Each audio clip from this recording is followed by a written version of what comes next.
আমার নবীকে টান দিয়া বুকের সঙ্গে বুকটা লাগায় ডাক দিয়া বলে, বাবা রে তুই কাঁদিস না, তুই কাঁদলে আমি সইতে পারি না।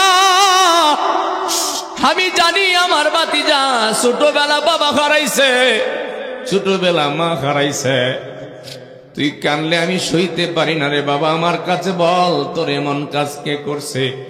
আপনার আমার নবী রাহমাতুল লিল আলামিন ডাক দেয়া বলে, চাচা গো,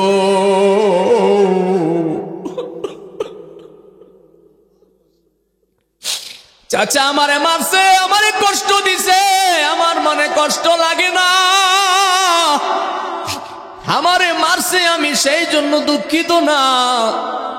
চাচা গো, আপনার কাছে একটা আরজি রাখবো, আপনি যদি আমার কথার একটু ধৈর্যশীল হয়ে শুনবেন। আমার নবীজির চাচা হযরতে আমির হামজা রাদিয়াল্লাহু তাআলা ডাক দেয়া বলে, বাবা রে তুমি কি বলতে চাও বলো। আমার নবী ডাক দেয়া বলে, চাচা যে আমারে মারছে আমি যদি বলি, আমি জানি আপনি তারে দুনিয়াতে বিদায় করে দিতে পারবেন, কিন্তু চাচা গো আপনি তারে দুনিয়া থেকে বিদায় করে দেন সেটা আমি চাই না। আপনার আমার নবীজির একজন চাচার নাম ছিল, যার নাম হযরতে আমির হামজা রাদিয়াল্লাহু তাআলা, বলেন না রাদিয়াল্লাহু তাআলা। আমার নবীজির চাচা হযরতে আমির হামজা রাদিয়াল্লাহু তাআলা, তিনি যখন কালিমা পড়ে নাই, ঈমান আনে নাই, মুসলমান হয় নাই, মুসলমান হওয়ার আগে, ঈমান আনার আগে, আমার নবীজির কাছে কালিমা পড়ার আগে, ঈমান আনার আগে আমার নবীজিকে শুধু বাতিজা মনে কইরা আদর করত। কি মনে কইরা? আপনারা কথা কইতেন না, কি মনে কইরা? আমার নবীজিকে বাতিজা মনে করে আদর করত, নবী হিসাবে মানে নাই। যখন কালেমা পড়ে নাই, ঈমান আনে নাই, আমার নবীজির চাচা হযরতে আমির হামজা রাদিয়াল্লাহু তাআলা তিনির একটা অভ্যাস ছিল, তিনি জঙ্গল থেকে হরিণ শিকারে যাইতেন। কি করতেন? তিনি হরিণ শিকার করতেন। তখনকার জমানায় মানুষ হরিণ শিকার, জঙ্গল থেকে হালাল প্রাণীগুলি শিকারে যাইতেন। কিন্তু আমার নবীজির চাচা হযরতে আমির হামজা রাদিয়াল্লাহু তাআলার এই স্বভাবটা বেশি ছিল, তিনি প্রায় সময় জঙ্গলে যাইতেন হরিণ শিকার করার জন্য। এরা মুসলমান মেহেরবানি করে মনোযোগ দিবেন। আমার নবীজির চাচা যখন কালিমা পড়ে নাই, ঈমান আনে নাই, মুসলমান হয় নাই, জঙ্গলের মধ্যে যখন হরিণ শিকারে যাইতেন, প্রায় সময় তিনি হরিণ শিকার করে নিয়ে আসতেন। একদিন যখন হরিণ শিকারে গেলেন, যাওয়ার পরে যাইতে যাইতে তিনি ঘোড়ার মধ্যে চড়ে তার সরঞ্জাম যা কিছু দরকার, তীর সব কিছু নিয়ে যখন ওই জঙ্গলের দিকে যখন তিনি রওনা দিলেন, যাইতে যাইতে জঙ্গলের নিকটবর্তী যখন হয়ে গেছে, এমন সময় হঠাৎ করে তার নজরের মধ্যে একটা হরিণ পড়ে গেছে। সুবহানাল্লাহ। নজরের মধ্যে একটা হরিণ পড়লো, তিনি তাকাইলেন। এমন সময় তাকায়া দেখেন হরিণটা সুন্দরভাবে খেলাধুলা করতেছে, নাচতেছে। আমার নবীর চাচাকে দেখে হরিণটা বই পায় না, জঙ্গলে দৌড়ায়া যায় না, নজর পড়েছে, দেখেছে, কিন্তু আনন্দের সাথে খেলাধুলা করতেছেন, নাচানাচি করতেছেন। আমার নবীজির চাচা হযরতে আমির হামজা রাদিয়াল্লাহু তাআলা তিনি বলতেছে, হরিণ তো আমাকে দেখলে ভয়ে পালান করে, কিন্তু আজকে দিয়ে হরিণটা নাচানাচি করে, জঙ্গলের ভিতরে দৌড়ায়া যায় না, বিষয়টাকে বুঝতে পারলাম না। কিছুক্ষণ পরে তাকায়া দেখে ওই হরিণের সঙ্গে জঙ্গল থেকে আরো কিছু হরিণের দল আসতেছে। একটু জোরে বলেন না সুবহানাল্লাহ। এমন অবস্থা দেখিয়া আমার নবীজির চাচা সরঞ্জামাদি নিয়ে তীর রেডি করেছেন হরিণের দিকে তীর মারার জন্য। এমন সময় হরিণটা আল্লাহ পাকের দরবারে ফরিয়াদ করে, মালিক, জোরে বলেন না আল্লাহু আকবার। ওগো মালিক আল্লাহ, তুমি আমার জবানটা খুলিয়া দাও, আল্লাহ তুমি আমার জবানটা খুলিয়া দাও, জবানটা খুলিয়া দাও। তোমার হাবিবের চাচার সঙ্গে আমি কিছু মনের কথা বলবো। আমার নবীজির চাচা যখন তীর রেডি করলেন, তীর মারবেন, এমন সময় হরিণটা ডাক দেয়া বলে, ওগো নবীর চাচা আমির হামজা, তীর মারবেন পরে আমার একটা কথা শোনেন। আমার নবীজির চাচা তাজ্জব হয়ে গেলেন, হায় রে, জীবনে তো কোনোদিন হরিণ কথা বলতে শুনি নাই, হরিণ তো জীবনে কথা বলতে শুনি নাই। বিষয়টা কি? এমন সময় আমার নবীজির চাচা নিস্তব্ধ হয়ে দাঁড়িয়ে গেলেন। তীর যেইভাবে মারার জন্য প্রস্তুতি গ্রহণ করেছিলেন, তীরটা নিচের দিকে নামায় নিলেন। এমন সময় হরিণ ডাক দেয়া বলে, নবীর চাচা গো, আপনি আমাকে তীর মারার জন্য প্রস্তুতি গ্রহণ করেছেন। ওগো নবীর চাচা, আমাকে তীর মারা লাগবে না। তীর মারার আগে আগে আপনাকে শুভ সংবাদ জানায়া দেয়, আপনি আমাদেরকে তীর মারা লাগবে না, আমরা নিজের ইচ্ছায় আপনার বাড়িতে হাজির হইয়া যাব। একটু আওয়াজ তুলে বলেন না সুবহানাল্লাহ। আমার নবীজির চাচা তাজ্জব হয়ে গেলেন, কিরে, জীবনে কোনোদিন হরিণ কথা বলতে শুনি নাই। বিষয়টা কি? হরিণ মানুষের মতো কথা কয়, আবার সুন্দর করে খেলাধুলা করতেছেন। ডাক দিয়া বল, নবীর চাচা গো, আপনি আমাদেরকে তীর মেরে শিকার করে ধরা লাগবে না, নিজের ইচ্ছায় আপনার বাড়িতে আমরা চলে যেতে চাই। আমার নবীজির চাচা বলে, আর হরিণ, জীবনে কোনোদিন হরিণের মুখে তো কথা শুনি নাই, এত সুন্দরভাবে কথা বলতেছ, বুঝলাম না। 2 নম্বর কারণ হলো, কিসের কারণে তোমরা নিজের দায়িত্বে আমার বাড়িতে চলে যাইবা, বিষয়টা বুঝতে পারলাম না। এমন সময় হরিণ আমার আল্লাহকে ডাক দেয়া বলে, মালিক রে, তুমি আমার জবানটা খুলে দিয়েছ, অনুমতি দাও, আমি আরো কিছু কথা বলতে চাই।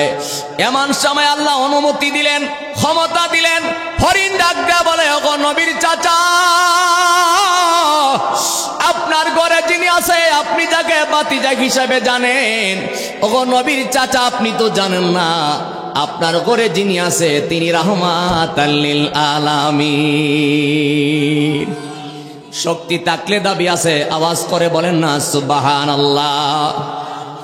এজন্য আশেক বলেন, রাহমাতাল লিল আলামিন, আপনি উম্মতের জাবিন, রাহমাতাল লিল, মাশাআল্লাহ, আপনি উম্মতের জাবিন, গুনাহগার উম্মতের আপনজন, আল্লাহর নবী গো, মায়ার নবী গো, কোন সাধনে নবী পাই। বাবা কষ্ট লাগে, একটু মহব্বতে বলেন না, আল্লাহর নবী গো, মায়ার নবী গো, কোন সাধনে নবী পাইলে আপনার দর্শন, ধন্য হইত আমার জীবন, পাইলে আপনার দর্শন, ধন্য হইত আমার জীবন। চাই না নবী আমি সাথে রাজারি দন, আল্লাহর নবী গো, মায়ার নবী, ও কোন সাধনে নবী, পিতা আপনার আব্দুল্লাহ, মাতা আপনার আমেনা, দুধ মা আপনার বিবি হালিমা, পিতা আপনার আব্দুল্লাহ, মাতা আপনার আমেনা, দুধ মা আপনার বিবি হালিমা। একটু জোরে বলেন না আল্লাহু আকবার। ওরে 27 বছরই মেরাজে, 63 বছর দুনিয়াতে, 27 বছর মেরাজে, 63 বছর দুনিয়াতে, কাঁদিলেন নবী উম্মতের কারণ, আল্লাহর নবী গো, মায়ার নবী, ও কোন সাধনে নবী পাইব আপনার মন। একবার মহব্বতে বলা যাবে কি, ইয়া রাসূলুল্লাহ। মুসলমান, আপনার আমার নবীর চাচা হযরতে আমির হামজা রাদিয়াল্লাহু তাআলা ডাক দিয়ে বলে, আরে হরিণ কি বলতেছ বুঝতে পারলাম না। হরিণ ডাক দেয়া বলে, নবীর চাচা গো, আপনার ঘরে যিনি আছে, যাকে আপনি বাতিজাক হিসাবে জানেন, তিনি তো দুনিয়ার সাধারণ মানুষ নয়, তিনি তো রাহমাতাল লিল আলামিন। অতএব আমরা বনের হরিণ পর্যন্ত ওই নবীকে ভালোবাসি, ওই নবীর জন্য আমরা খুশি মনে আপনার বাড়িতে যাইতে রাজি আছি, আমাদেরকে তীর মেরে ধরা লাগবে না। আমার বাবাজি, ওয়াজ তো খালি শুনলেই চলবে না, কিছু জিনিস মেমোরির মধ্যে ঢুকায়া রাখেন। হরিণ ডাক দিয়ে বলে, যেই নবীর কথা আপনি বাতিজা হিসাবে জানেন, তিনি রাহমাতাল লিল আলামিন, যেই নবীজির জন্য আল্লাহ কুল কায়নাত বানাইছে, যেই নবীজির ওসিলায় খোদার খুদাইত্ব প্রকাশ হয়েছে, ওই নবীকে আমরা জীবনের চাইতে বেশি ভালোবাসি। আমরা নিজের ইচ্ছায় আপনার বাড়িতে যেতে চাই। একবার বড় করে বলেন সুবহানাল্লাহ। আমার নবীজির চাচা তাজ্জব হয়ে গেলেন। এমন সময় তাকায় দেখে হরিণগুলি আস্তে আস্তে নিকটে আসতেছেন, কেউ ভয় করে না। সুবহানাল্লাহ। নিকটে আসতেছে আমার নবীজির চাচা হযরত আমির হামজা রাদিয়াল্লাহু তাআলা। তিনি বলেন, আমার জীবনে তো কোনোদিন হরিণ কথা বলতে শুনি নাই, কিন্তু হরিণ এমন সুন্দর করে কথা কয়, আবার আমার বাড়িতে যাইতে চায়। যখন তিনি ঘোড়ার পৃষ্ঠে উঠলেন, ঘোড়ার পৃষ্ঠে উঠিয়া যখন হুজরার দিকে বাড়ির দিকে রওনা দিবেন, এমন সময় ঘোড়ার লাগামের মধ্যে হাত দেওয়ার সাথে সাথে ঘোড়া কি ধরে রাখতে পারে না, অন্যদিন চাবুক দিয়ে তাকে চালাইতে হয়, কিন্তু আজকে এমন গতিতে ছুটছে ধরে রাখার মতো কোনো উপায় নাই। আমার নবীর চাচা ডাক দেয়া বলে, কিরে ঘোড়া, এতদিন তোমারে আঘাত করে চালাইতে হয়, আজকে আমি ধরে রাখতে পারি না, পাগল পাগল হয়ে গেল, কারণটা কি? ঘোড়া আমার আল্লাহকে ডাক দেয়া বলে, মালিক আল্লাহ, তুমি আমার জবানটা খুলিয়া দাও, আল্লাহ তুমি আমার জবানটা খুলিয়া দাও, আল্লাহ তোমার হাবিবের চাচার সঙ্গে আমার মনের কথা বলবো। আমার নবীজির চাচা তাজ্জব হয়ে গেলেন, কিরে বুঝলাম না, হরিণ কথা কয় কিন্তু আমার গোরা কেমনে কথা কয়? গোরা রে, তোর মুখে তা কোনোদিন কথা শুনি নাই, আজকে দিয়ে মানুষের মতো কথা, বিষয়টা বুঝলাম না রে। গোরা ডাক দেয়া বলে, ওগো নবীর চাচা শোনেন, আপনি আমাকে ব্যবহার করেন, আপনি আমারে চালান, আমি আপনার খেদমতদার হিসাবে আছি, আপনার কথা মতে আমি চলি, সমস্যা নাই, কিন্তু একটা কথা শুনিয়া নেন, আপনি আমাকে বলতেছেন লাগাম ধরে রাখতে পারেন না, আমি কেন পাগলের মতো ছুটছি, আপনি যদি শুনতে চান।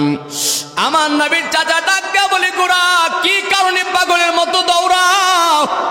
গোরা ডাক দেয়া বলে, ওগো নবীর চাচা, আপনি যাকে বাতিজাক হিসেবে জানেন, তিনি দুনিয়ার কেউ নয়, তিনি রাহমাতাল লিল আলামিন, তাকে শুধু উট নয়, শুধু বেড়া বকরি নয়, শুধু হরিণ নয়, আমি ঘোড়া পর্যন্ত ওই নবীকে ভালোবাসি।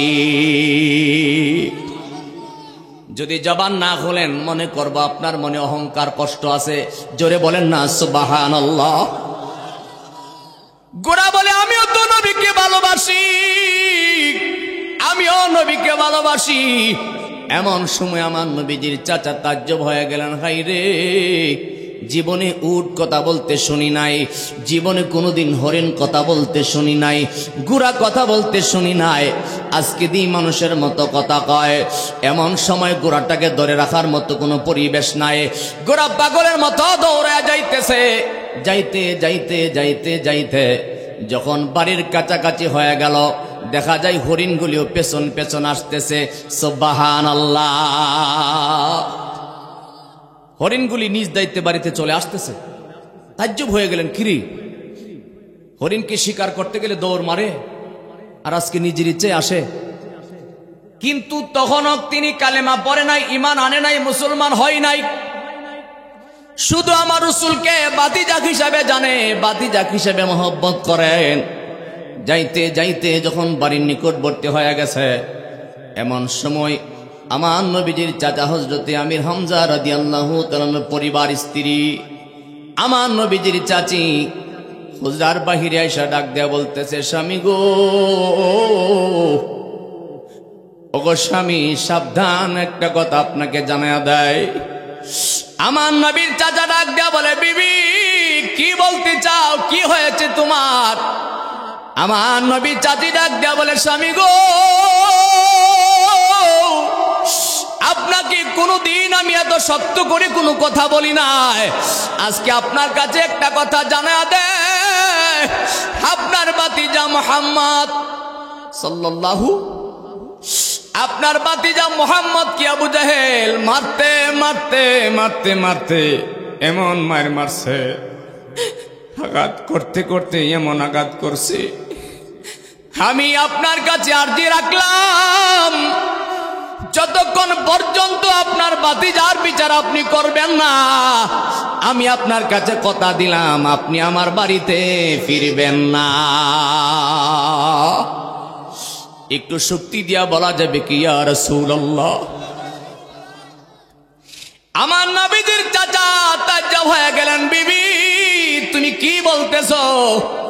আমার নবীর চাচা ডাক দেয়া বলে, স্বামী গো, আপনার আদরের ভাতিজা মুহাম্মদ আবু জাহেল বড় মারছে, মারতে মারতে এমন মার মারছে, এখনো পর্যন্ত সে বাড়িতে ফিরে নাই। আপনার ভাতিজার তো আম্মাও নাই, আব্বাও নাই, আপনার ভাতিজারে এমন মার মারছে, সারাটা দিন পার হয়ে গেছে, না জানি কোথায় পড়ে আছে। জ্বালা জোড়ায় না, জ্বালা জোড়ায় না রে, আমার অন্তরে লাই গাছে আমার নবীর প্রেমের আগুন রে, আমার জ্বালা জোড়ায় না, জ্বালা জোড়ায় না রে, জ্বালা জোড়ায় না।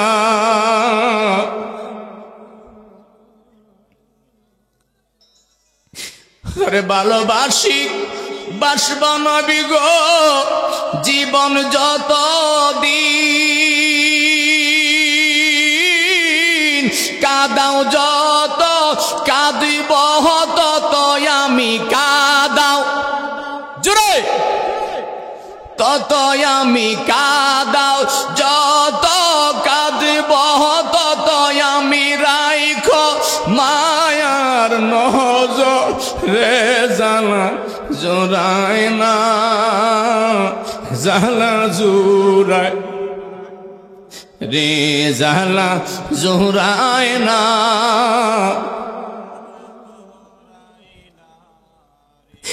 আমার অন্তরে লাই গাছে আমার শাকামালের আগুন রে, হরে জ্বালা জোড়ায় না, জ্বালা জোড়ায় না রে, জ্বালা জোড়ায় না, জ্বালা। আমার অন্তরে লাই গাছে আমার ফখরুল বাবার আগুন রে, আমার জ্বালা জোড়ায় না, জ্বালা জোড়ায় না রে, জ্বালা জোড়ায় না, জ্বালা জোড়ায়। একটু জোরে বলবেন কি, ইয়া রাসূলুল্লাহ? বাবাজি, আমার নবীজির চাচা ডাক দেয়া বলে, বিবি গো, কি শুনাইলি, কি শুনাইলি, কি শুনাইলি? আমার ভাতিজা মুহাম্মদকে এমন ভাবে মারছে, আমি আমির হামজা দুনিয়ায় বেঁচে আর কি লাভ হবে? আমার ভাতিজার আম্মা নাই, আব্বা নাই, এমন একটি এতিম ছেলেরে এমন ভাবে কি করে মারতে পারল? বিবিরে কথা দিলাম, কথা দিলাম, যতক্ষণ পর্যন্ত আমি বিচার করতে পারবো না, ততক্ষণ পর্যন্ত বাড়িতে ফিরব না। একটু জোরে বলেন না আল্লাহু আকবার। আমার নবীজির চাচা হযরত আমির হামজা রাদিয়াল্লাহু তাআলা আনহু মনের ভিতরে একটা ধারণা কল্পনা জল্পনা হয়ে গেছে, হাইরে এই জন্যই বুঝি গোরা পাগলের মতো দৌড়ে হাসছে, এই জন্যই বুঝি বনের হরিণ শিকার ছাড়া দৌড়াইয়া বাড়িতে আইছে।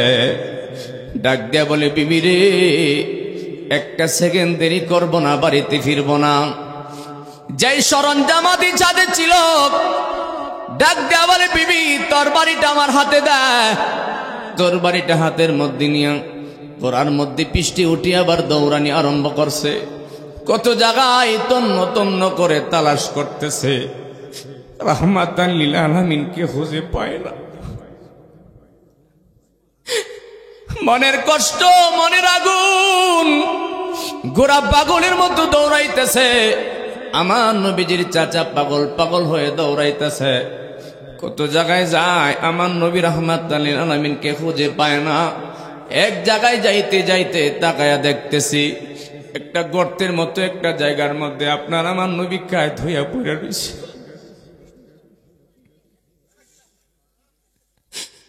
হরে এই বুকে যে কত আগুন, আমি কারে দেখাই খুলিয়া, বাজান আমায় কেমনে রইছো বলিয়া। হরে দয়াল আমায় কেমনে রইছো বলিয়া। হরে হঠাৎ যদি তোমার মতো রে বাজান আমি কাউরে দেখি, তোমার কথা মনে কইরা সেই দিক চাইয়া থাকি। আরে কত লোকে কত কথা বলে রে বাজান, আমি কান পাতিয়া শুনি। আমার মনে কি যে জ্বালা সবই জানো তুমি। জোরে বলেন না আল্লাহু আকবার। অনেকের মনের মধ্যে প্রশ্ন আসতে পারে, হুজুর আপনার মুর্শিদ কেমনে আপনার মনের জ্বালা জানে? এটা আপনার আমার কথা নয়, পবিত্র কুরআনুল কারীমে আল্লাহ ডাইরেক্ট দলিল দিয়েছেন, ফাসায়ারাল্লাহু আমালাকুম ওয়া রাসূলুহু ওয়াল মুমিনিন। একবার জোরে জোরে বলা যাবে কি সুবহানাল্লাহ। রাব্বি কারীম বলেন ফাসায়ারাল্লাহ, সায়ারা এটা হয়তো মুযাক্কারে গায়েবের সিগা। আল্লাহ বলেন সায়ারাল্লাহ, আমার বান্দারা কে কি আমল করে আমি আল্লাহ দেখেছি, দেখতেছি, দেখতে থাকবো। জোরে বলেন না সুবহানাল্লাহ। আপনারা কি বিরক্ত হইতেছেন? একটু জোরে বলেন না সুবহানাল্লাহ।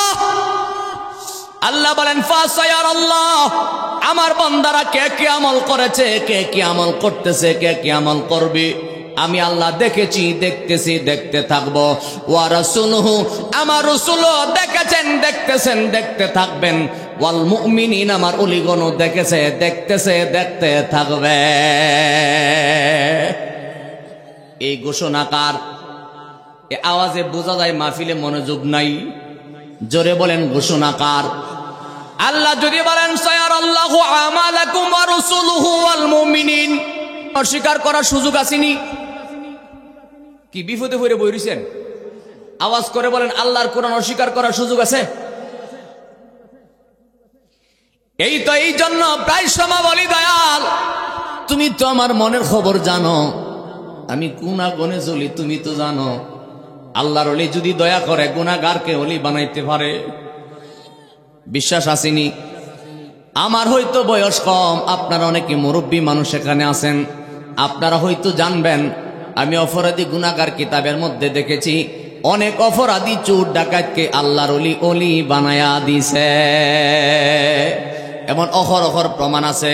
এই দিকে গেলে আলোচনা লম্বা হয়ে যাবে, আমি আমার মূল আলোচনার মধ্যে ফিরিয়া যায়। আপনারা মেহেরবানি করে মনোযোগ দিয়ে শুনবেন। জীবনে বহু আর শুনেছেন, শুনবেন, আরো শোনার তৌফিক দেখ আল্লাহর কাছে দোয়া করি। আমি গুনাহগার কিছু কথা বলি দিয়ে যাই, মেহেরবানি করে মেমোরির মধ্যে কথাটা ঢুকায়া রাখবেন। ধৈর্য কারে কয়, ভালোবাসা কারে কয়, নবীর প্রেম কারে কয়, ইমানদার কাকে বলে, কথাটা বুঝাবার জন্য আলোচনাটা আমার উদ্দেশ্য। আমার নবীজির চাচা হযরত আমির হামজা রাদিয়াল্লাহু তাআলা আনহু পাগলের মতো দৌড়াইতেছে, তালাশ করতে করতে করতে করতে এক জায়গার মধ্যে যায় দেখতেছে রাহমাতাল লিল আলামিন একটা জায়গার মধ্যে কায়ত হয়ে পড়ে রইছে। সাথে সাথে গোড়ার থেকে লাফ দিয়া নামছে, চিৎকার দিয়ে রাহমাতাল লিল আলামিন আমার নবীজিকে টান দিয়া বুকের মধ্যে জড়াইছে। আমার নবীকে বুকের মধ্যে জড়ায় ডাক দিয়ে বলে, বাবা কে তোমার এমন কাজ করলো, কে তোমার এমন ভাবে মারছে? বাতিজারি একবার শুধু তুমি আমার কাছে বলো, আমি তারে দুনিয়ার জমিনে রাখবো না, প্রতিশোধ না নিয়া বাড়িতে যাইতাম না।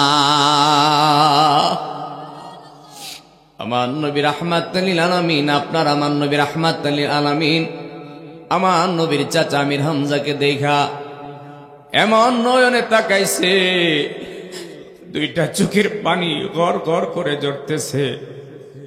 আমার নবীজির চাচা হযরতে আমির হামজা রাদিয়াল্লাহু তাআলা আনহু আমার নবীকে টান দিয়া বুকের সঙ্গে বুকটা লাগায় ডাক দেয়া বলে, বাবা রে তুই কাঁদিস না, তুই কাঁদলে আমি সইতে পারি না।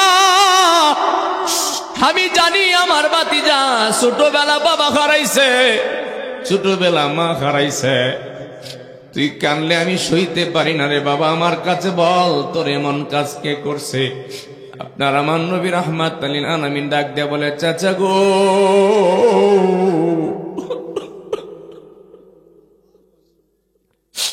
চাচা আমারে মারছে, আমারে কষ্ট দিছে, আমার মনে কষ্ট লাগে না, আমারে মারছে আমি সেই জন্য দুঃখিত না। চাচা গো আপনার কাছে একটা আরজি রাখবো, আপনি যদি আমার কথার একটু ধৈর্যশীল হয়ে শুনবেন। আমার নবীজির চাচা হযরতে আমির হামজা রাদিয়াল্লাহু তাআলা আনহু ডাক দেয়া বলে, বাবা রে তুমি কি বলতে চাও বলো। আমার নবী ডাক দেয়া বলে, চাচা যে আমারে মারছে আমি যদি বলি, আমি জানি আপনি তারে দুনিয়াতে বিদায় করে দিতে পারবেন, কিন্তু চাচা গো আপনি তারে দুনিয়া থেকে বিদায় করে দেন সেটা আমি চাই না, মায়ের পরিবর্তে মায়ের করেন সেটা পারলে। আপনি যদি আমার পরিবর্তে বিচার করে খুশি করেন, আপনি বিচারের পরিবর্তে তারে যদি আঘাত করতে করতে যত বেশি আঘাত করেন, আমি যত বেশি খুশি হইতাম, সব চাইতে কোটি কোটি গুণ বেশি খুশি হয়ে যাব আপনি যদি কালিমা পড়ে মুসলমান হইয়া যা। একটু মায়ার সুরে বলেন না সুবহানাল্লাহ, একটু জোরে বলেন না ইয়া রাসূলুল্লাহ। মায়ার নবী নূরের নবী আমার দয়ার নবী, নূরের নবী গো কোথায় রইলেন লুকায়া, দেখা দেন গো মায়ার নবী একবার আসিয়া, দেখা দেন গো নূরের নবী একবার। বাবা আমার রসুলকে দেখতে মনে চাইনি, আমার রসুলকে দেখতে মনে চাইনি। অনেকেই জবাব দিছে না, আমার নবীকে দেখতে মনে চাইনি। আরে মুসলমান কেন দেখতে চাইবেন না?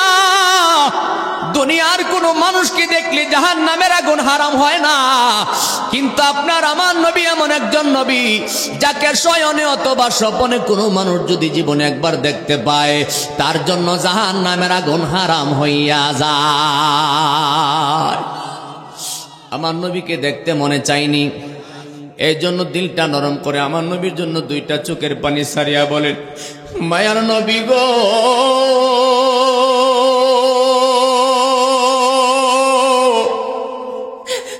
আপনার কথা মনে হইলে গো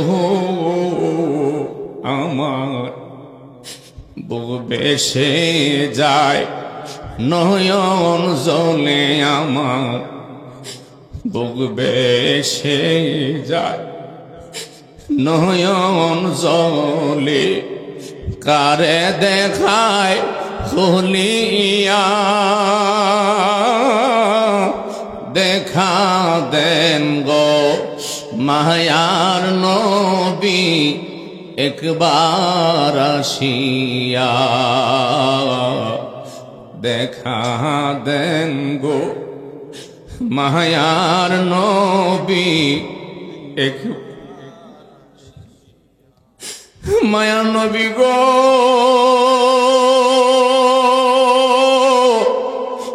ওহদের ময়দানে নবী গো আপনার দান দান মুবারক শহীদ করলেন আপনার দান দান মুবারক শহীদ করলে উম্মতেরও লাগিয়া দেখা দেন গো মায়ার নবী একবার আসিয়া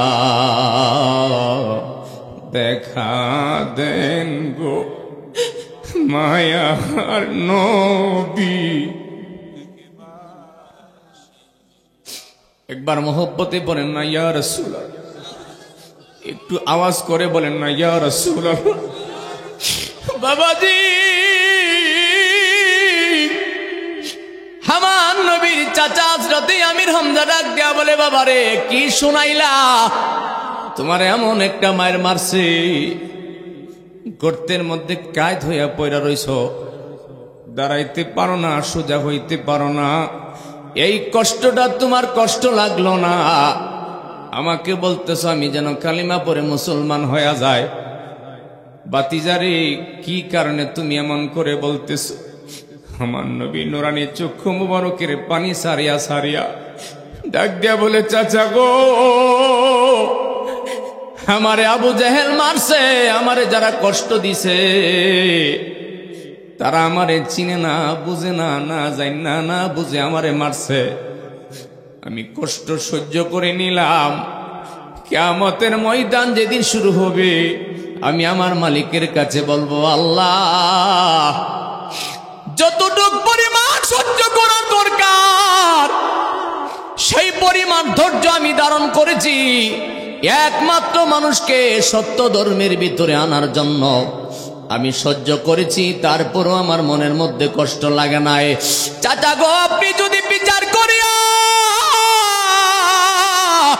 আপনি যদি আঘাত করি প্রতিশোধ আমারে দেখায়া দেন যত বেশি আমি খুশি হইতাম তার চাইতে কোটি কোটি গুণ বেশি খুশি হয়ে যাব আপনি যদি কালেমা পড়ে মুসলমান হইয়া যান আমার মুসলমান বাবারা আমার নবীজির চাচা ডাক দিয়ে বলে বাতিজারে তুমি যেইভাবে বলছো এত আঘাতের পরও তুমি আমার দিনের দাওয়াত দিলা বাতিজার শোনো তোমার কাছে কালিমা পড়ে আমি মুসলমান হইব একটু জোরে বলেন না বাতিজা আমি কালিমা পড়ে মুসলমান হইব তবে তোমার কাছে আমি একটা কথা জানতে চাই আমার নবী ডাক দেয়া বলে চাচা আপনি কি জানতে চান আমার কাছে নির্ভয়ে বলতে পারেন কিন্তু আমার নবীর দেহ মোবারকের মধ্যে আঘাতে জর্জরিত হয়ে আছে আমার নবী ডাক দেয়া কয় চাচা গো আপনি কি বলতে চান আমার কাছে বলেন আমি নির্ভয়ে আপনার কথা শুনব আপনি নির্ভয়ে আমার কাছে বলতে পারেন এমন সময় আমার নবীজির চাচা হযরত আমির হামজা রাদিয়াল্লাহু তাআলা ডাক দেয়া বলে বাতিজারে আমি সব সময় হরিণ শিকার করতে যাইতাম বাতিজারে আজকে যখন আমি হরিণ শিকারে গেলাম জঙ্গলের ভিতরে তাকায় দেখি একটা হরিণ শুধু লাফালাফি করে আমি হরিণটারে দেখে যখন তীর মারতে চাইলাম এমন সময় হরিণটা আমারে ডাক দেয়া বলে আমারে তীর মারা লাগবে না আমি নিজের ইচ্ছায় আপনার বাড়িতে চলে যেতে চাই বাতিজারে জীবনে কোনোদিন হরিণের মুখে আমি কথা শুনি নাই। হরিণ কেমনে মানুষের মতো কথা কয়? হরিণ যখন আমার কাছে বলছে, ওগো নবীর চাচা, আপনার ঘরে যিনি আছেন, আপনি যাকে বাতিজা হিসাবে জানেন, তিনি তো রাহমাতাল লিল আলামিন। বাতিজারে, ওই সময় আমার মনের ভিতরে কেমন কেমন জানি একটা লাগছিল। আমি বুঝলাম না কেমনে হরিণ মানুষের মতো কথা কয়। আমার গোড়া পাগলের মতো ছুটছে।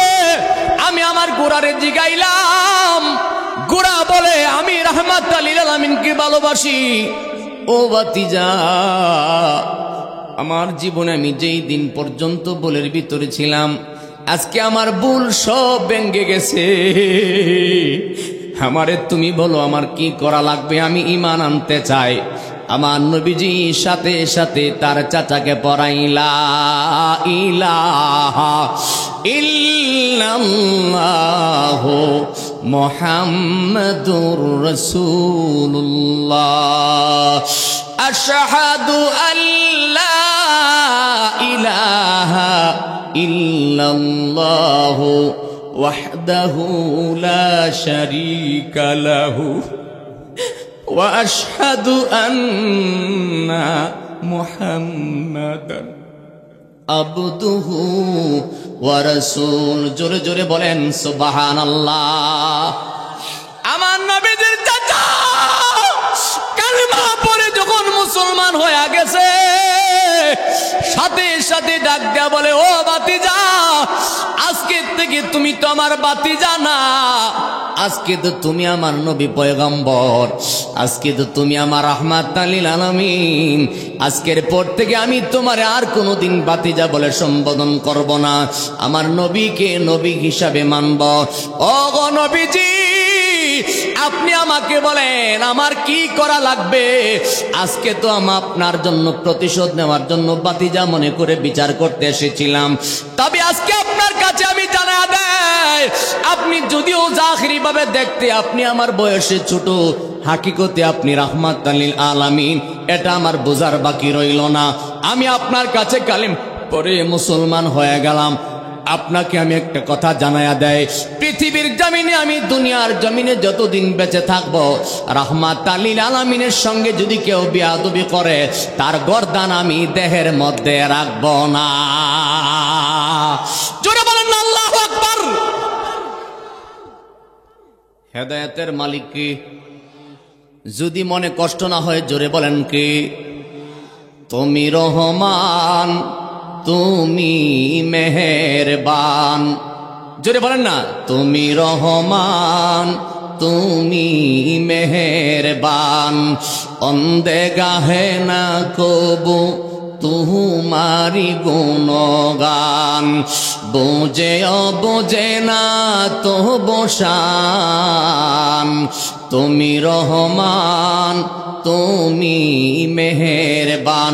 একটু মহব্বতে বলেন না, তুমি রহমান, তুমি মেহেরবান। মহব্বতে বলেন সুবহানাল্লাহ। আমার বাবাজি, এই আলোচনার দ্বারা কি শিক্ষা পাইলেন?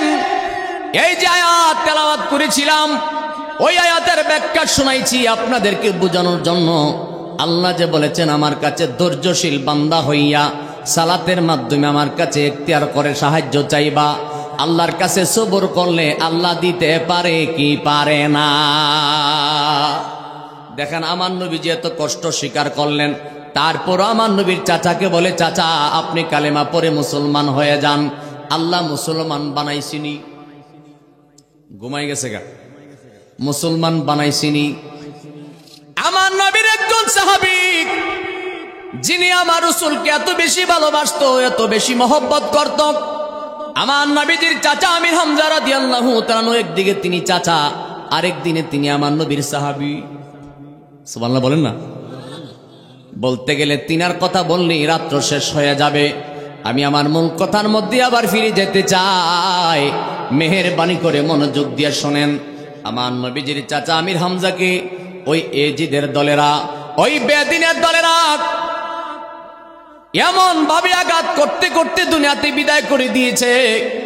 তিনি আর ইসলামিক জিন্দেগি বলতে গেলে রাত পার হয়ে যাবে। শুধু তার বিদায়ের শহীদের বর্ণনাটা একটু আপনাদেরকে শোনায়। আমার নবীজির চাচা আমির হামজা রাদিয়াল্লাহু তাআলাকে ওই বেদিনের দলেরা দড়ি নিয়ে মারতে মারতে দুনিয়াতে বিদায় করেছেন। শুধু তাই নয়, আমার নবীজির চাচা হযরতে আমির হামজা রাদিয়াল্লাহু তাআলা দেহটাকে 700 টুকরা করে ফেলেছিল। একবার জোরে বলেন না নাউজুবিল্লাহ। পৃথিবীর ইতিহাসে এমন নজিরবিহীন কোনো ঘটনা নাই, একটা দেহকে 700 টুকরা করেছিল তারা। জোরে বলতেন না নাউজুবিল্লাহ। এর জোরে বলেন না নাউজুবিল্লাহ। আমার নবীজির চাচা আমির হামজাকে 700 টুকরা করে ফেলেছিল। আমার নবীজির চাচা আমির হামজা রাদিয়াল্লাহু তাআলা কলিজাটা বাহির কইরা হিন্দা সাবায়া সাবায়া খাইছে। বলতে গেলে হৃদয় মানে না, ভেতর থেকে কলিজাটা টান দিয়া বাহির কইরা কলিজাটা সাবায়া সাবায়া খাইছে। আমার মুসলমান, এমন এজিদি মুসলমান এখনো আমার দেশে আছে না নাই? এ আওয়াজে মানলাম না, জোরে বলেন আছে না নাই? সাবধান হবেন, সতর্ক থাকবেন।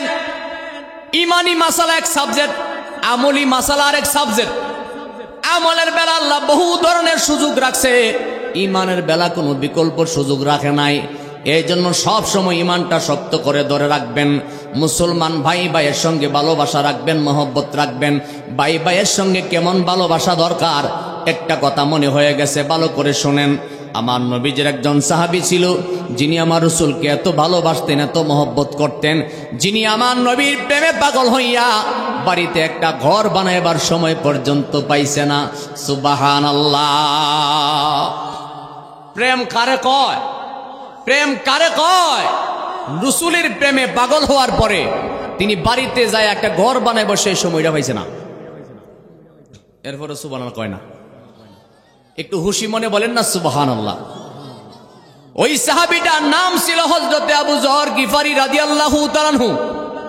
তিনি কেমন মাপের সাহাবী ছিলেন, তিনি কেমন মাপের প্রেমিক ছিলেন একটু শোনেন।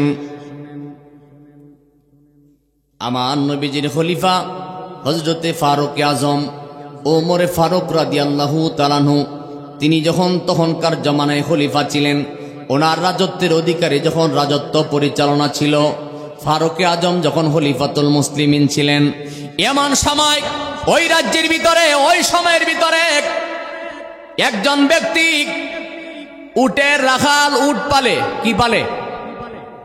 ঘুমাই গেছে গো। আমাদের দেশে জমি চাষ করে না মানুষ, জমিতে অনেক সময় বেড়া বকরি গরু ছাগল লাগে না? অনেক সময় আওয়ান জিনিস অনেক সময় একজনের জমিতে আরেকটা যায় না? যায়। তো একজন ব্যক্তি উট যখন জমিতে দিয়ে আসে, উটে যাই আরেকজনের জমি নষ্ট করছে। কষ্ট হইতেছে আপনাদের? জমি নষ্ট করছে। নষ্ট করার পর জমির যে মালিক আইসা দেখে তার জমি কনে নষ্ট করছে। নষ্ট করার পরে রাগান্বিত হইয়া, ওই দেশে তো বেশিরভাগ বালু আর পাথর, মাটি তো বেশি পাওয়া যায় না, রাগান্বিত হইয়া পাথর একটা হাতে নিয়া জমি নষ্ট করার কারণে এত জোরে ওই উটের মাথার মধ্যে মারছে, উট গেছে মইরা। কি হয়েছে? আপনারাও মরে গেছেন কেউ? জোরে বলেন না আল্লাহু আকবার। উট যখন মরে গেছে, উটের মালিক যখন সন্ধ্যার সময় আসছে উট তালাশ করার জন্য, আয়সা দেখে ক্ষেতের লালের মধ্যে মরে রয়েছি। কিরে আমার তর তাজা উট মরে রইল, কিরে কোনো রোগ নাই, বেমার নাই? এমন সময় যেই লোকে পাথর দিয়ে আঘাত করছে, ওই লোকের কাছে যায়, কই কেউ আমার উটটা মরল কেমনে? তুমি কি করছো? কই আমার জমি নষ্ট করছে, এজন্য আমি পাথর দিয়ে আঘাত করছি, তোমার উট মরে গেছে, আমি কি করতাম? আর যেই বেড়ার উট মরছে, এই বেড়া রাগান্বিত হইয়া মিজাজ এমন খারাপ হয়েছে, আমার উটটারে আমান জিনিস, এটারে পাথর দিয়ে ইটাতে মেরে লিছে। হেও সহ্য করতে না পারে একটা পাথর লইয়া এইটা মারছে, হে বেড়ারে মেরে লিছে। একটা দিছে করে, একটাই শেষ। যেটা বলেন আল্লাহু আকবার। কি বেমজা লাগতেছে? পাথর দিয়ে মাইরা দিছে তো, এ বেড়াও শেষ। মারার পরে চিন্তা করতেছে কামটা করলাম কি? কিরি এই বেড়া না আমার উটেরে মাইরে হইলিছে, আমি এটা কি করলাম? মনের মধ্যে একটা পেরেশানি আসছে, চিন্তা করতেছে, হায় হায় এই অবস্থায় যদি আমি মারা যায় তা আমি খুনের আসামি, আল্লাহর কাছে আমি কি জবাব দিব? সুবহানাল্লাহ।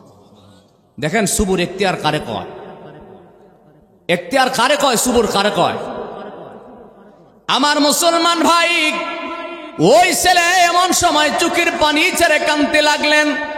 আল্লাহ পাকের দরবারে বলে, মালিক আমি বুঝতে পারি না আমার রাগ এসে গেছে, রাগের কারণে পাথর দিয়ে আমি আঘাত করলাম, আঘাতের চোটে ব্যক্তিটা দুনিয়াতে বিদায় হয়ে গেছে। একটা তাকবীর দেন, নারায়ে তাকবীর, নারায়ে রিসালাত। পিসা হুজুরের আগমন।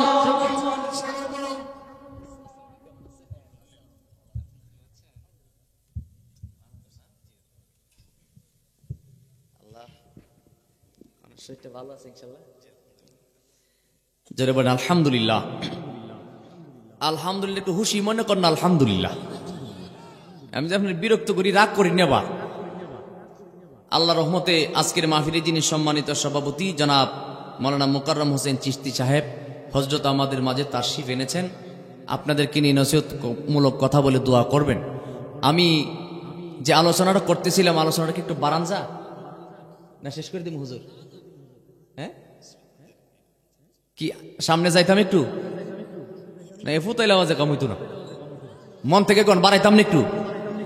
তবে হুজুর যখন কইছে আপনার রূপে বার দিছে, আপনারা নিয়ে আবার রাগ করে উঠে যান গা। একটু জোরে বলেন না আল্লাহু আকবার। বেশি লম্বা চড়া করতাম না, বিরক্ত করা লাগবে না, ধৈর্যশীল ধরেন। আমি মূল কথাটা জানায়া দেখ। ব্যক্তি যখন আঘাত করে মেরে ফেলেছে, এই জায়গার মধ্যে দাঁড়ায়া দাঁড়ায়া কাঁদতেছে আর মনে মনে কয়, এই প্রতিশোধের বিচার আমি কেমন করে দুনিয়াতে পাইতে চাই, কেমন করে পাইতাম কিয়ামতের ময়দানে আমি আসামি হয়ে যাব। এই কথা মনস্থ করে দাঁড়িয়ে আছে। আর যেই ব্যক্তিটা দুনিয়াতে বিদায় হয়ে গেছে, ওই ব্যক্তির দুইজন ছেলে পাগল পাগল হইয়া জায়গায় জায়গায় তালাশ করতেছেন, কোথায় তার বাবাকে খুঁজে পায় না।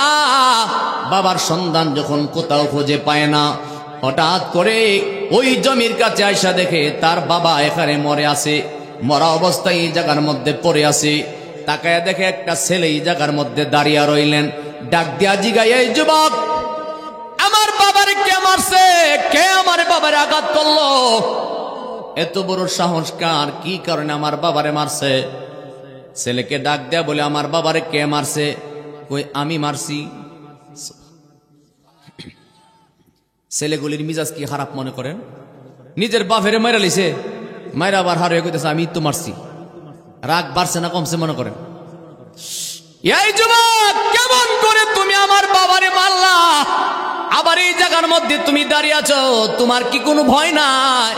তোমার মনের মধ্যে কি কোনো চিন্তা নাই? কত বড় সাহস নিয়ে তুমি এই জায়গার মধ্যে দাঁড়িয়ে রইলা? এমন সময় ডাক দেয়া বলে, বাইরে বুঝতে পারি নাই আমি অন্যায় করে ফেলেছি, অপরাধ করে ফেলেছি।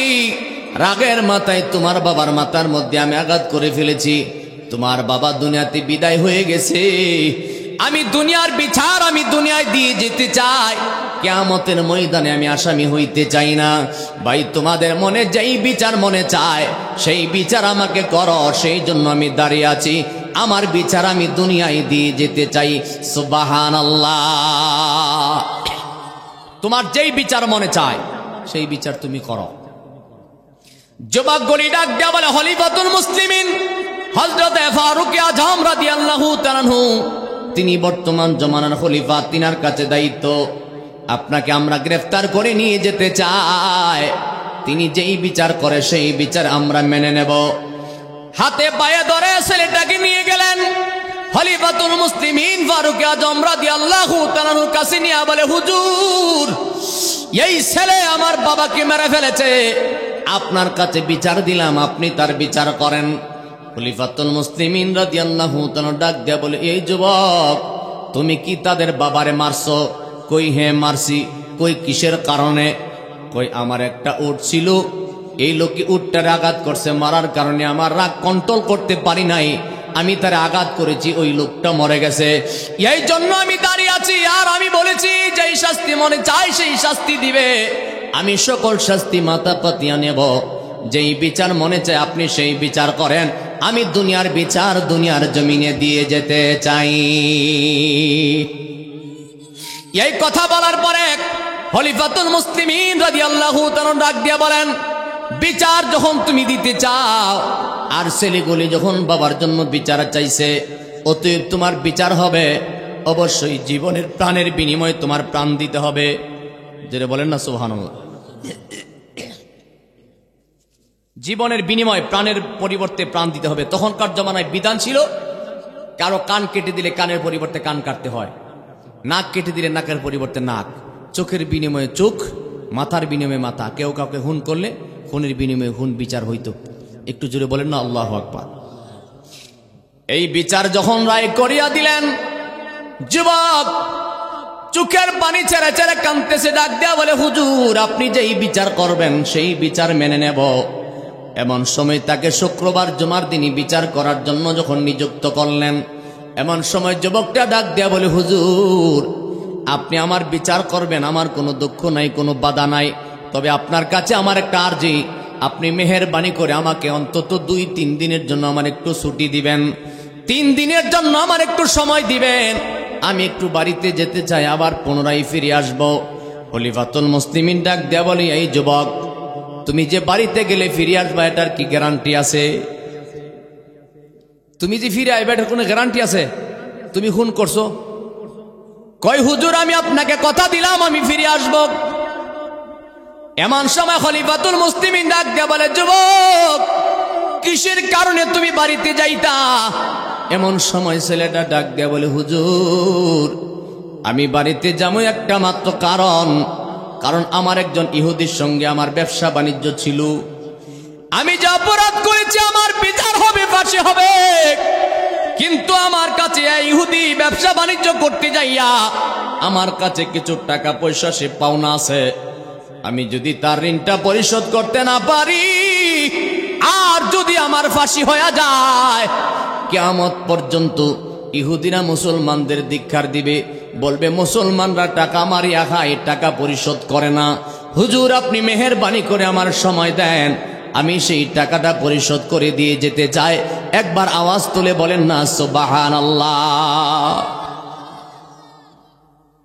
এই কথা বলার পরে খলিফাতুল মুসলিমিন রাদিয়াল্লাহু তাআলা ডাক দেয়া বলেন, এরে যুবক বলছো ভালো কথা, কিন্তু তারপরও তোমারে ছুটি দিতে পারি না, কারণ যুদ্ধের ভিতরে এমন কোনো বেশি লোক নাই তোমার সঙ্গে দিতে পারবো, অথবা ছুটি দেব সেটা আমি কেমন করে তোমারে ছেড়ে দিতে পারি, আমি তো দিতে পারি না। ছেলেটা ডাক দেয়া বলে, হুজুর এই জায়গার মধ্যে যদি আমার মা থাকতো, আমার মা আমার জন্য জিম্মাদারি লইতো, যদি আমার বাবা থাকতো আমার বাবা আমার জন্য জিম্মাদারি লইতো, আমার ভাই থাকলে আমার ভাইকে আমি জিম্মাদারি দিতাম, কিন্তু আপন বলতে এখানে কেউ নাই, আমি কারে দিয়া যাইতাম? মেহেরবানি করে আপনি আমার 3 দিনের ছুটি যদি দিতেন। এমন সময় ডাক দিয়ে বলে, যুবক রে আমি তোমারে ছুটি দিতে পারবো না, ছুটি দেওয়ার মতো কোনো ব্যবস্থা আমি দেখি না। এমন সময় আমার নবীজির কলিজার টুকরা একজন সাহাবী, যার কথা বলেছিলাম হযরতে আবু যর গিফারি রাদিয়াল্লাহু তাআলা আনহু, একবার বড় করে বলেন মারহাবা। হযরতে আবু যর গিফারি রাদিয়াল্লাহু তাআলা আনহু খলিফাতুল মুসলিমিন ফারুক আজমের সামনে আয়েশা ডাক দিয়ে বলে, হুজুর আপনি জোরে বলেন না সুবহানাল্লাহ, আমি আবু যর গিফারি তার জন্য জিম্মাদারি লইলাম, আমার ভাই যতক্ষণ পর্যন্ত ফিরে আসবে না ততক্ষণ আপনার বিচারের কাঠগড়ায় আমি থাকতে চাই। এমন সময় খলিফাতুল মুসলিমিন ডাক দিয়ে বলে, হে আবু যর গিফারি, এই ছেলে যদি না আসে তাহলে তার খুনের পরিবর্তে খুন লাগবে, যদি না আসে তার বিনিময়ে তোমার কিন্তু জীবন দিতে হবে, যদি না আসে তাহলে তোমার কিন্তু জীবন দিতে হবে। বলার সাথে সাথে হযরতে আবু যর গিফারি রাদিয়াল্লাহু তাআলা ডাক দিয়ে বলেন, হুজুর আমার যদি গর্দান উড়ায়া যায়, আমার যদি জীবনের বিনিময়ে জীবন দিতে হয়, আমার মনে কোনো কষ্ট নাই, কোনো দুঃখ নাই, কারণ মুসলমান ভাইয়ের জন্য আমি জিম্মাদারি লইলাম। হাজার হাজার সাহাবীরা তাজ্জব হয়ে রইলেন, অনেক কথা ছেড়ে ছেড়ে বলতেছি। এইভাবে যখন জিম্মাদারি নিলেন, মানুষ একজন আরেকজনের সঙ্গে আলোচনা করে, হাই রে একজন অপরাধী খুনের জন্য এত বড় একজন ভালো সাহাবী নিজে জিম্মাদারি নেয়। আর আবু যর গিফারি কেমন ব্যক্তি ছিলেন, যার আমল নামার মধ্যে এমন একটা আমল ছিল যে আমলের প্রশংসা রহমতের ফেরেশতা আল্লাহর কাছে করে। একটু জোরে বলেন না সুবহানাল্লাহ। তিনি এমন একটা আমল করতেন যে আমলের কথা রহমতের ফেরেশতা আল্লাহর কাছে মারহাবা বলতেন। জোরে বলেন সুবহানাল্লাহ। সে আমলটা জানা দরকার আসেনি, আওয়াজে বোঝা যা নাই। সে আমলটা হলো হযরত আবু যর গিফারি রাদিয়াল্লাহু তাআলা, তিনি সব সময় বেশি বেশি সূরা ইখলাস তেলাওয়াত করতেন। পবিত্র কোরআনুল কারীমের 114টা সূরার ভিতরে সবচেয়ে ছোট্ট সূরা সূরা ইখলাস, যেটাকে কুল আল্লাহ সূরা বলা হয়, ওই সূরাটা তিনি এত বেশি তেলাওয়াত করছেন। খলিফাতুল মুসলিমিন রাদিয়াল্লাহু তাআলা হযরত আবু যর গিফারি রাদিয়াল্লাহু তাআলা বলেছিলেন, আমার জীবনে কতবার কুল আল্লাহ পড়ছি আমি নিজেই জানি না। জোরে বলেন না সুবহানাল্লাহ। এই সূরাটা বেশি বেশি আমল করা দরকার আছে না নাই? আমার বাবাজি, এমন সময় মানুষ বলে, হায় রে, একজন অপরাধীর জন্য একজন জান্নাতি মানুষ বিচারের কাঠগড়ায় জীবন দিতে চায়। এই জিম্মাদারি নিলেন, ছেলে তার বাড়িতে চলে গেলেন। বাড়িতে যাইয়া মায়ের কাছে বাবার কাছে বিদায় নেয়, চোখের পানি সারিয়া সারিয়া কান্দে। আমার বাবাজি, হুজুরকে বসায় কথা বলাটা বেয়াদবি মনে হচ্ছে, কিন্তু আলোচনাটা তো শেষ করা সম্ভব না, লম্বা হয়ে যাচ্ছে। শুধু শিরোনামের ভিতরে একটা কথা জানায়া দেয়। ছেলেটা বাড়ির মধ্যে যায় মার কদমে সালাম করে, ডাক দেয়া বলতেছে, মা গো, জীবনের শেষ বিদায় আপনি আমারে দিয়া দেন। এই জীবনে কোনোদিন আপনার সঙ্গে আমার দেখা হবে না মা, আপনি আমারে দুধের দাবিটা সারিয়া দেন। আপনি তো আমারে পেটে ধারণ করছেন, বড় কষ্ট করছেন গো মা, মেহেরবানি করে আপনি আমারে বিদায় দিয়া দেন। মা ডাক দেয়া বলে, ও সন্তান, কি হয়েছে তোমার? সন্তান বলে, মা, আপনি কি চান কিয়ামতের ময়দানে খুনির মা হইয়া দাঁড়াইতে? কয় না, আমি তো খুনির মা হতে চাই না। কয়, মা, আমি একটা অন্যায় করে ফেলেছি, আমি একজন মানুষকে খুন করে ফেলেছি। খুনের পরিবর্তে খুন খলিফাতুল মুসলিমিন বিচারে রায় করে দিলেন, আমার ফাঁসি হবে গো মা, আপনি আমারে বিদায় দেন। বাবার কাছ থেকে বিদায় নিলেন, টাকাগুলি নিয়ে ইহুদের বাড়িতে চলে গেলেন। টাকাগুলি হাতের মধ্যে দিয়া বলে, বাইরে ব্যবসা বাণিজ্য করতে যাইয়া যদি তোমার মনে কোনো কষ্ট দিয়ে থাকে, কোনো পাওনা দেওনা থাকে, মেহেরবানি করে আমারে মাফ করে দিও, আর জীবনে কোনো দিন তোমার সঙ্গে দেখা হবে না। এখানে শিক্ষা হলো, আজকে আমাদের অনেক মানুষ আমরা আসি 1 বছর 2 বছর দোকান বাকি খায়া, টাকা চাইলে কই তুই কত পাইবি, এমন আসিনি? 5,000 টাকার দোকান পাই, পরে তুই 1,500 টাকা পাইবে। রাগ করছেন কথাটা আসিনি?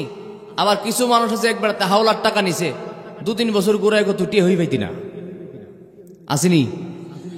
বেশি বেমজা লাগতেছে মনে। অনেক মানুষ এরকম আছে, যার শক্তি আছে, ক্ষমতা আছে, আঙ্গুল দেখায়, এই মানুষের সামনে টিয়া হুজুর তুই কোটিয়া ভাইবি, আমরা দেশে উড়ে আইছি আর যেমন না দেখি, আসিনি এরকম? কিন্তু সাহাবীরা পাওনাদারের হকটা আদায় করার জন্য কি করছে একটু খেয়াল করেন। সুবহানাল্লাহ। টাকাগুলি দেওয়ার পরে হুজুর কাছে ডাক দেয়া কয়, মেহেরবানি করে ক্ষমা করে দিও, যদি কোনো ভুল করে তাকে মাফ করিয়া দিও। অনেক কথা ছেড়ে দিলাম। এইভাবে যখন চলে আসতেছিলেন, আর এইদিকে খলিফাতুল মুসলিমিন ফারুক আজম যখন শুক্রবার জুমার দিন বিচার কার্য হবে, শুক্রবার যখন সকাল হয়ে গেছে, খলিফাতুল মুসলিমিন পত্রবাহক চিঠি আবু যর গিফারির বাড়িতে পাঠাইয়া দিলেন। জোরে বলেন না সুবহানাল্লাহ। চিঠির মধ্যে লেখছে, আবু যর গিফারি, যেই ছেলের জন্য তুমি জিম্মাদারি লইলা, এই ছেলে তো আসে নাই, তুমি তাড়াতাড়ি মসজিদে হাজির হয়ে যাও, নামাজের পরে তোমার গর্দান দেওয়া হবে। সুবহানাল্লাহ। হাজার হাজার মানুষ বাড়িতে যায়, কান্নার রোল পড়ে গেছে। আবু যর গিফারি মুস্কি মুস্কি হাসে। সুবহানাল্লাহ। সবাই কান্দে, তিনি হাসে। কি ব্যাপার, সবাই কান্দে, তুমি হাসো কেন?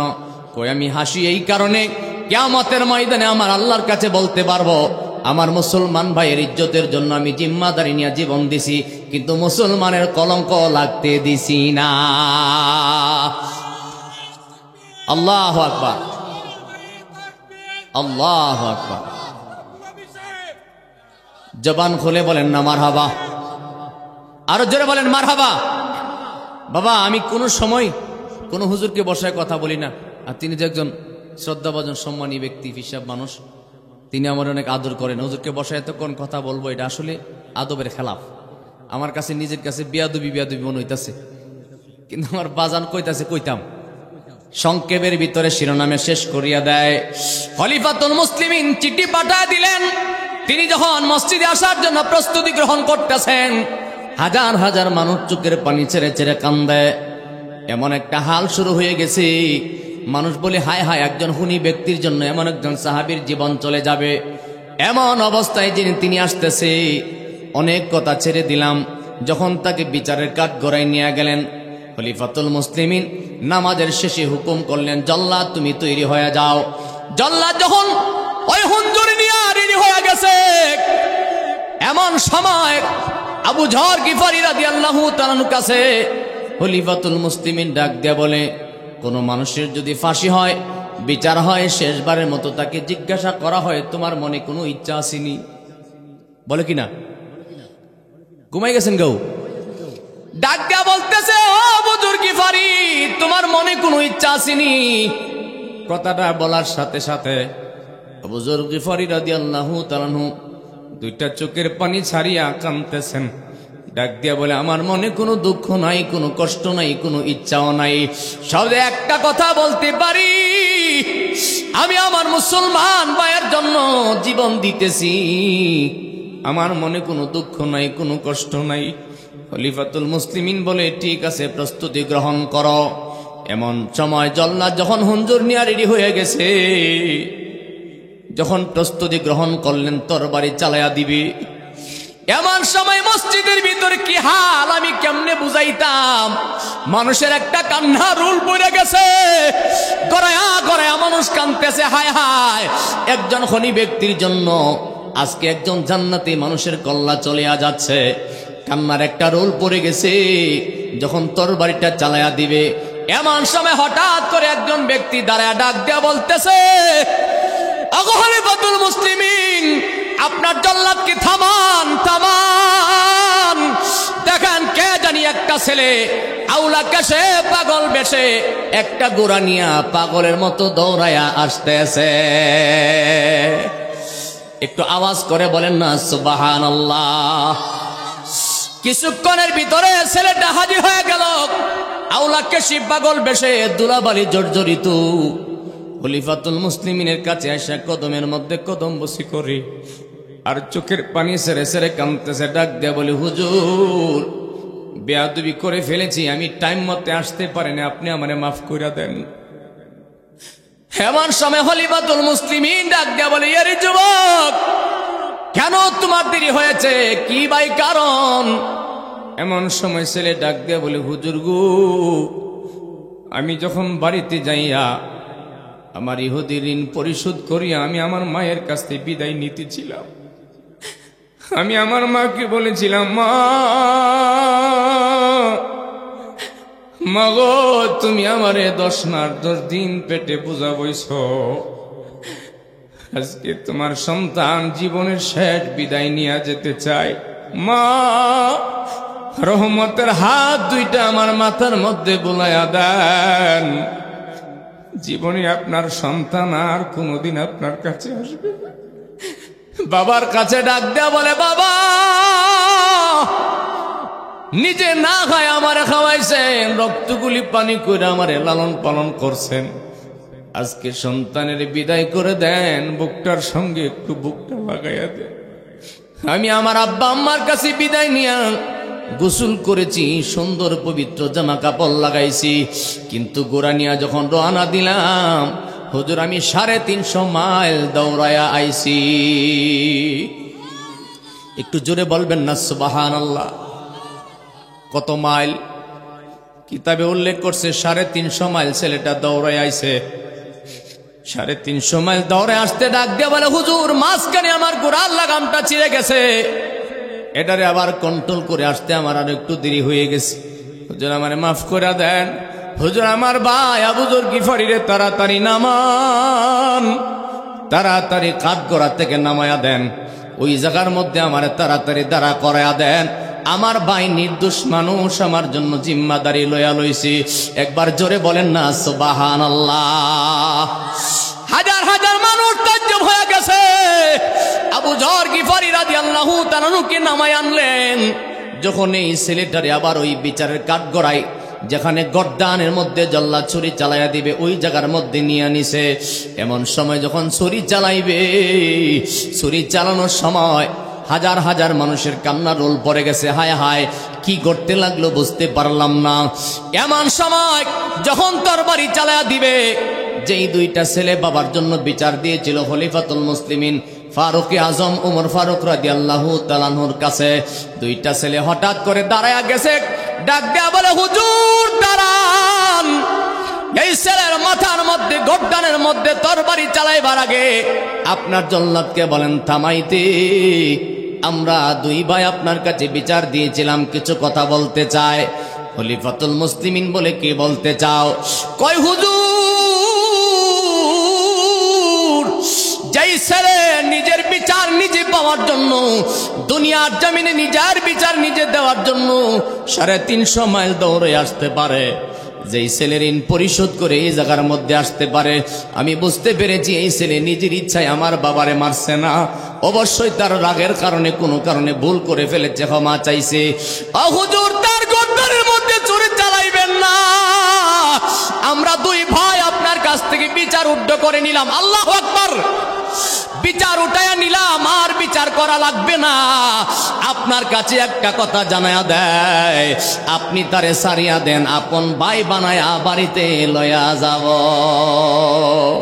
একটু জোরে জোরে বলেন না সুবহানাল্লাহ।